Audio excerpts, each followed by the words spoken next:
Welcome back to another End-Cut review. Today we have Black Myth Wukong. This is my first foray into the Souls-like universe. Am I now a fan? Is this game of the year? Stick around and find out.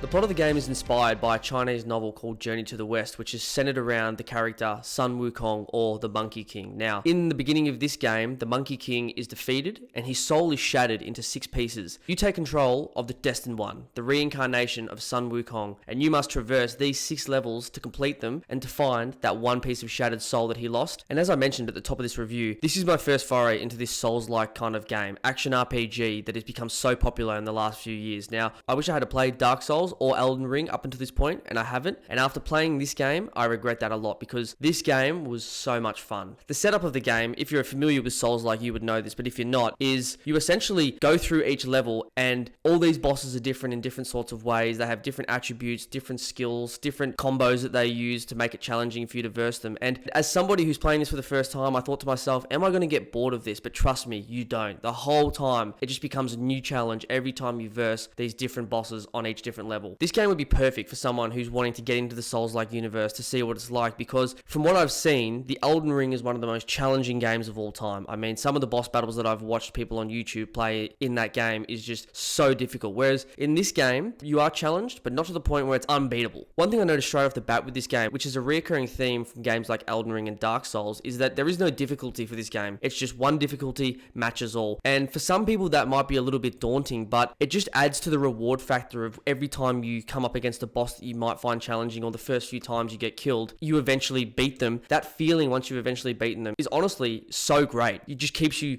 going back for more. The combat in this game is very similar to the most recent iterations of God of War. Now, I find that the combat in this game is probably a little bit more challenging than God of War, hence that's what these Souls-like games are created for that challenge. But the combat is smooth throughout the whole game. You have your basic attack, which is square, your strong attack, which is triangle, and then you get 4 spells that you're able to use throughout the game to make, I guess, some battles easier or harder for you. And these spells work perfectly, and there's a perfect spell to be able to incorporate for each different boss battle. Sometimes you might need to use the spell that immobilizes the character and freezes them for 5 to 10 seconds. The next boss battle, you may need to use the spell that uses all of your power at once to be able to take a huge chunk of the health out of the enemy because they can't be immobilized. These are the different sort of things that the game throws at you, so you don't just continually use the same method over and over and over again. And that's also a very good part of this game as well that makes it interesting, because you can't just use the same method for each level and each character, because if you did, you're never going to be able to get through some of these more challenging bosses. The way the levels are set up in this game makes it interesting to play as well, and also keeps it fresh for you over and over and over. The storyline of the game is also interesting as well. It incorporates all these different sort of things based around old Chinese literature. Like I said at the beginning of the review, the game is based around an old Chinese novel, and seeing all the different sort of characters in this game is really interesting too. You have bears that talk, you have dogs that talk, you have a pig that talks. The voice acting, now the game is originally meant to be in Chinese. I did the English dub, and I thought the voice acting for the English dub was great. You will never be the destined one. Let me help you end your sorry life.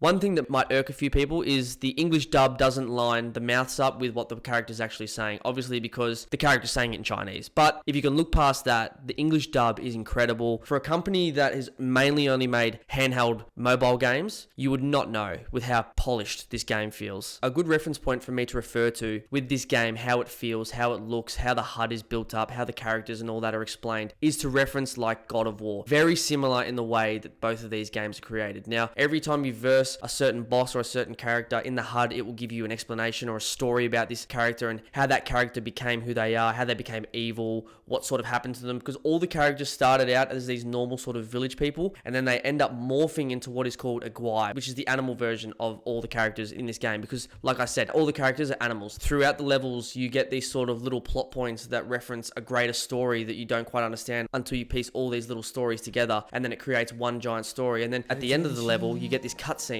that tells the whole story of all these little bits and pieces that you're explained, and all this lore that you're explained throughout that level. And the cutscene looks great. It's sort of like an anime cutscene, and it's really well detailed. And actually seeing that all explained at the very end of the level, when you've just had these little bits and pieces or these little texts that you've read, feels fulfilling when you watch these cutscenes. And then you can also go back and watch those cutscenes whenever you want in the menu at the start of the game. So that's also good if you've forgotten or you want to watch it again. There's a whole system in the game for leveling up where you can unlock abilities throughout the game using the experience that you've gained from each boss battle or each opponent that you kill in the game. The wheel that you use to see those abilities and also unlock those abilities is easy to read, and the best part about the game I found is there's multiple sort of menus that you can unlock different abilities for. The whole way throughout the game, you can reset every single point you've ever spent and spend them again. I found that to be great. Now, the game wasn't without its faults. There was some platforming issues that made it certain parts of the game infuriating. There were bridges that you could walk on or very thin platforms that your character would have to walk across, and he would just fall off them. There was no invisible walls so that he would stay on them. That was a little bit annoying, especially when, and if you've played the game, you'll know exactly which bridge I'm talking about on level 2, where you have these enemies that are shooting at you with bow and arrows that are way too OP, and you pretty much get knocked off this bridge. I was stuck on this bridge for far too long, so the platforming in certain parts of the game was a little bit annoying. There were moments where you would dodge and you would get to the very side of whichever level you're in, up against the wall, and the camera would turn off you and be in the wall, and you couldn't see what the hell was going on. That was extremely frustrating sometimes. It didn't happen a lot, but there were certain levels where, you're just spamming dodge because you're running like hell trying to freaking survive this boss battle, and you dodge to the wall and the camera's in the wall and then you die. And that was something that I found was a little bit annoying. Yellow Loong, that guy is an op. He's too OP, and I died way too many times playing him. He was one of the hardest bosses, and if you've played the game, you know exactly what I'm talking about. Yellow Loong. Come on! Let's go! Yes!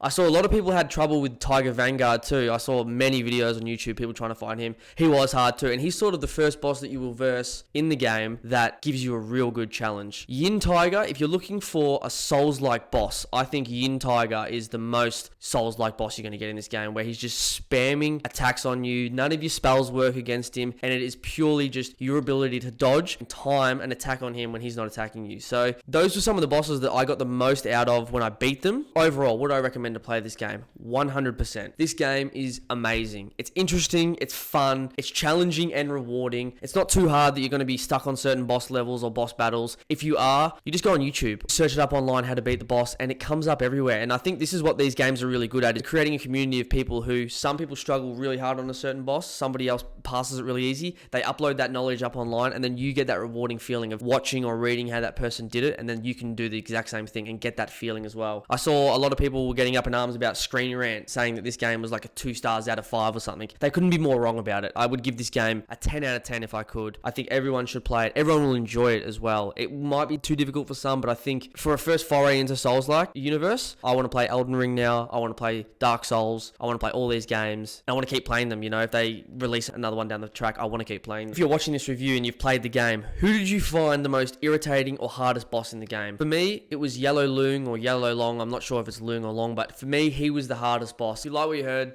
don't forget to leave a like and subscribe. This has been another End Cut review. Peace, I'm out.